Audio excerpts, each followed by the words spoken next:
Assalamu alaikum and Jai Hind everyone. Biology, one of my favorite subjects of school time.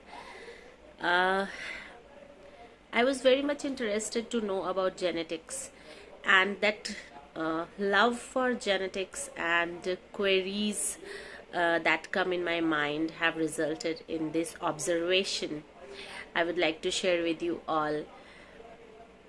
हम अपने माँ बाप जैसे नहीं होते अकॉर्डिंग टू जेनेटिक्स। क्यों नहीं होते? क्योंकि मेरी अम्मी में उनके माँ बाप के जीन्स हैं, मेरे पापा में उनके माँ बाप के जीन्स हैं। तो वो दोनों बाय नेचर, बाय हैबिट्स अलग होंगे एक दूसरे से। और क्योंकि मैं उन दोनों की बेटी हूँ, तो मैं उनसे अलग होंगी। उनके माँ बाप अलग थे तो वो अलग।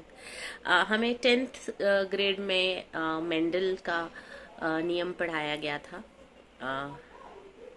उसमें तब से मेरे जहन में ये बात थी कि एक रेड रोज़ और एक वाइट रोज़ का जो के एसिमिलेशन से जो प्रोडक्ट आता है वो पिंक रोज़ होता है।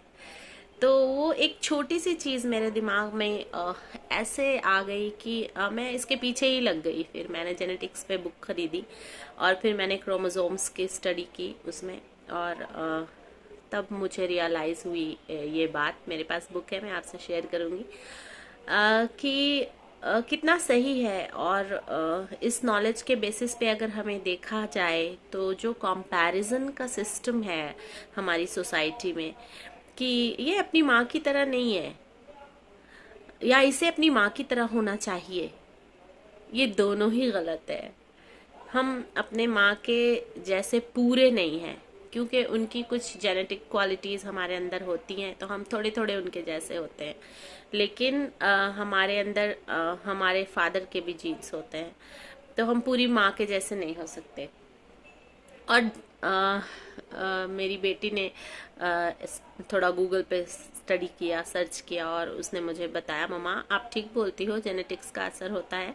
लेकिन गूगल पे ये आया है मम्मा कि 70% हम जेनेटिक्स में अगर कुछ इस तरह की चीज़ें हैं जो हमें लग रहा है कि वो हमारी पर्सनालिटी को इम्प्रूव करने के लिए या जो हमारी लाइफ में टारगेट है उसको अचीव करने में, उस वो जेनेटिक्स की कुछ क्वालिटीज़ हमें परेशान कर रही हैं, अगर ऐसा लग रहा है, तो 70% of upbringing can cope up that 30%, not all 30%, maybe 1% or 2% characteristics that is creating difficulty for us to achieve some of the targets of the life, तो हम अपब्रिंगिंग से उसको ओवरकम कर सकते हैं।